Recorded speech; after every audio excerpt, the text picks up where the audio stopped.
జై శ్రీరామ్. శ్రీమద్ రామాయణము అయోధ్యకాండ 64వ సర్గ. దశరథుడు కౌసల్యకు ఇట్లు చెప్పదొడంగెను.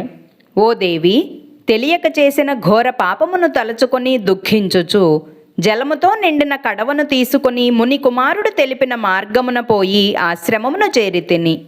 నా పదముల సవ్వడి విని మునికుమారుడను అనుకొని వృద్ధ దంపతులు గ్రుడ్డివారు కానా చూడలేక, కుమారా, ఎందులకు ఇంత ఆలస్యమైనది?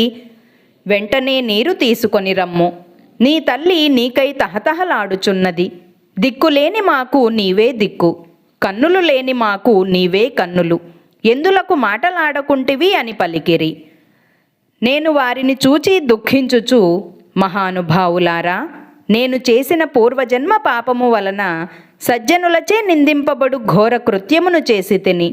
శబ్దవేది విద్యచే ఏటిలో నీరు త్రాగుటకు వచ్చిన ఏనుగును గాని క్రూర జంతువును గాని చంపదలచి సరయూ నదీ తీరమున ధనుష్పాణినై వేచియుంటిని. ఇంతలో నీటిలో కడవ నింపబడుచున్న శబ్దమును నేను వింటిని. అది ఏనుగనియే భావించి దానిని బాణముతో కొట్టితిని. వెంటనే నదీ తీరమునకేగి బాణము నాటుకొనుటచే ప్రాణములు తొలగి భూమిపై పడియున్న తాపసుని చూచితిని. ఏనుగును చంపగోరుచు నేను వేసిన బాణముచే మీ కుమారుడు చంపబడినాడు. అతని కోరికతోనే నేను అతని నుండి బాణమును తీసివైచితిని. అతడు తల్లిదండ్రులకు మిమ్ములను గూర్చి చింతించుచు స్వర్గస్థుడయ్యెను.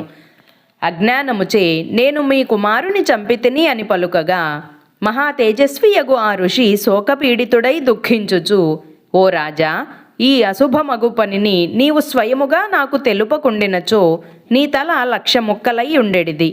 తపస్సంపన్నుడైన మునిని తెలియక సంహరించితివిగాన నీవు ఇంకనూ బ్రతికియున్నావు.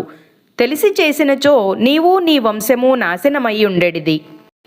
అట్లు ఋషి రోధించుచు, రాజా, నీవు ఇప్పుడు మమ్ములను మా కుమారుని కడకు తీసుకొని పొమ్ము అని కోరిరి.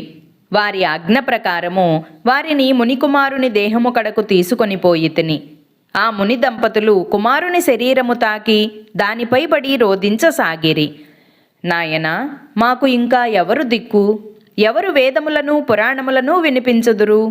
నిత్యకర్మలను ఆచరించి ఎవడు ఇంక మాకు శుశ్రూష చేయును? కందమూల ఫలములను నీటిని ఎవ్వరు తెచ్చి ఇవ్వగలరు? ఎవరు కర్రను పట్టుకొని మాకు మార్గము చూపగలరు? నీ తల్లిని నేను ఎట్లు పోషించగలుగుదును? నాయనా, సత్పురుషులు వేదాధ్యయనము చేసిన వారును, తపస్వులు అనేక వేల గోదానములు చేసిన వారును, గంగా యమునా సంగమములో శరీరము చాలించిన వారును, సగరుడు, దిలీపుడు, జనమేజయుడు ఏ గతిని పొందిరో అటువంటి ఉత్తమలోక ప్రాప్తిని పొందుము అని చితిని పేర్చి ఆ మునికుమారునకు దహన సంస్కారములు చేసిరి. ఆ మునికుమారుడు తన పుణ్యకర్మల ఫలముగా దేవేంద్రునితో స్వర్గమునకు తీసుకొని పోబడెను. మునికుమారుడు తల్లిదండ్రులను చూచి, మీకు శుశ్రూష చేయుటచే నేను గొప్ప స్థానమును పొందితిని.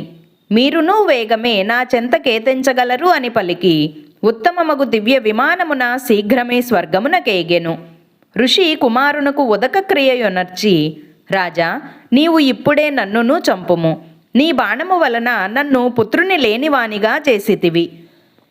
పుత్రవ్యసనజం దుఃఖం యదే తన్మమ సాంప్రతం ఏవం త్వం పుత్ర శోకేన రాజన్ కాలం కరిష్యసి.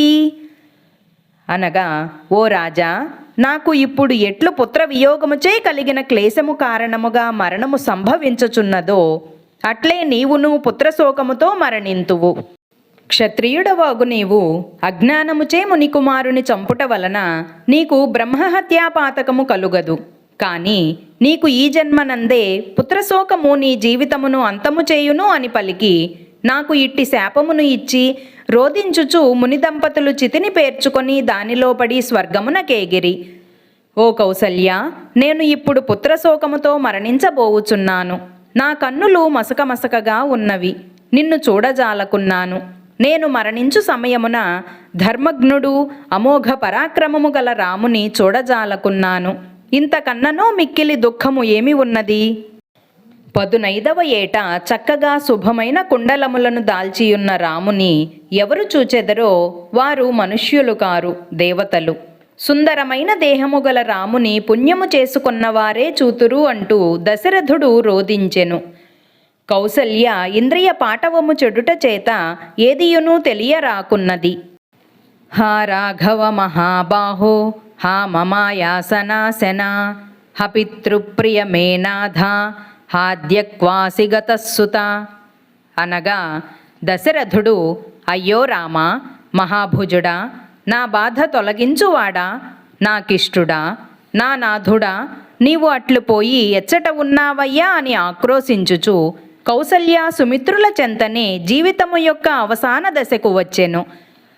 ప్రియపుత్రుడు అగు రాముని అడవికి పంపితిని అని బాధపడుచు అర్ధరాత్రి గడువగానే వేదన అధికమగుట చేత దశరథుడు ప్రాణములు విడచెను. జై శ్రీరామ్. 64వ సర్గ సంపూర్ణము. అందరికీ నమస్కారం. పూర్వజ డివోషనల్ ఛానల్కు స్వాగతం.